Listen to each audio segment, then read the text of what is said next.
Hey everybody, welcome back to Leosophy. This is the third part in the Pseudoscience series. I'm going to be talking primarily about homeopathy and essential oils. And for those of you who don't know, homeopathy is the treatment of diseases using the same substance that caused the disease, but in a super diluted form, usually less than 1%.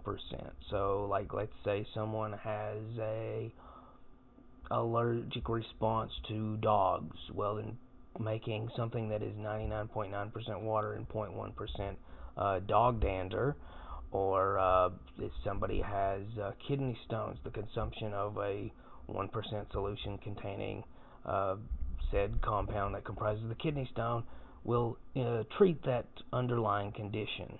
Now, on some level, this kind of makes sense. It kind of falls into exposure therapy. I mean, think about it. A vaccine cures people because you're exposing the immune system to an inert version of that virus, right?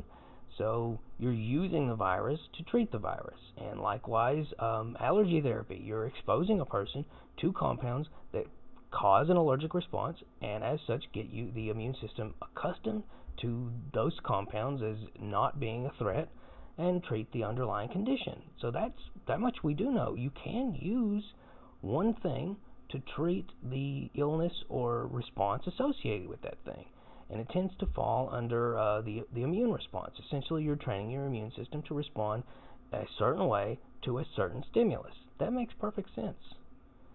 And this is what homeopathy uses as their argument for why homeopathy works. The problem is, one, if you dilute something down to that degree, it becomes utterly negligible to the body. Two, it doesn't take into question the way that the body is going to actually perceive or receive that compound. In the case of vaccines, we know how and why that works. It's been observed. It's been experimented with. We know how it works on an expressly visible, observable level. Same thing with allergy therapy. With homeopathy, there are over 1,800 verified studies that illustrate that it doesn't work. We know it doesn't work.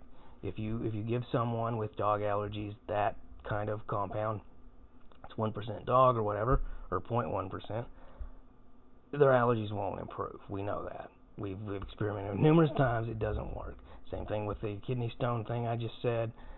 Any of those treatments don't work. And so it's not even that homeopathy is inherently bunk. It's just that the way that it actually functions, according to all the experimental data, shows that it doesn't actually do anything.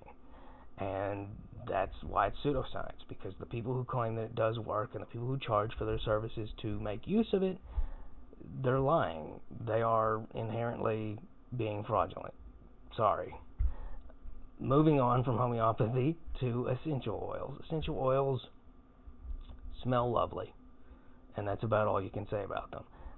And again, compounds do have an effect on a person's body.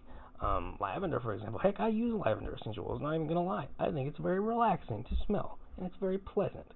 But the idea that you can treat tinnitus with an oil, well, for starters, the big question is, how are you getting that into your system? You're smelling it. Those are trace compounds, and also volatile compounds. And that's very important to think about. Whenever you smell things, they tend to be aromatic hydrocarbons, and those are very volatile. They don't last very long. They're a very fleeting thing. That's why you're smelling them. They're airborne because they're basically being destroyed. And a great example of this is make something delicious. Bake a loaf of bread, make some popcorn, anything that smells good, that makes a house smell good. And pay attention to how long that aroma lasts. It doesn't last very long. It's a very fleeting thing. Well, these essential oils are the same way. You know, they're stable while they're in a jar, but once they're exposed to the air, they begin breaking down, and that's why we smell it. Well, for the same reason, the compounds that people purport that when entering your system through your nose, I guess, will treat some sort of underlying condition. No, it won't. It would make much more sense. Think about it. There's no medicine on earth that people are supposed to sniff, like Joe Biden and a child. You're not supposed to sniff medicine. So why essential oils? Why is it something that's put into the air in that form?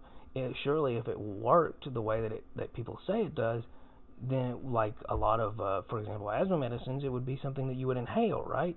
Since you're taking it in by respiring it.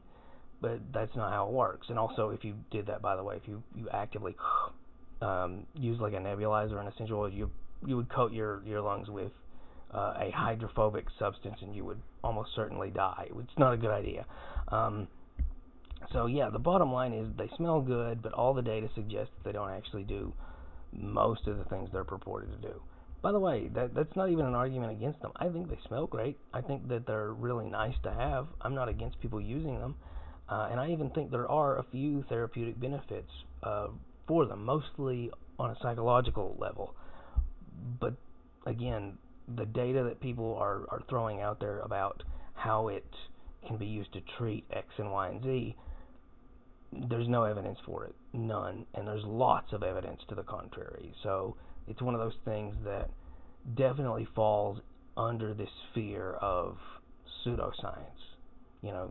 So be cautious when it comes to making use for those things. I've noticed a strong connection between people who outright reject mainstream conventional medicine, and yet somehow think that essential oils are going to, prevent smallpox.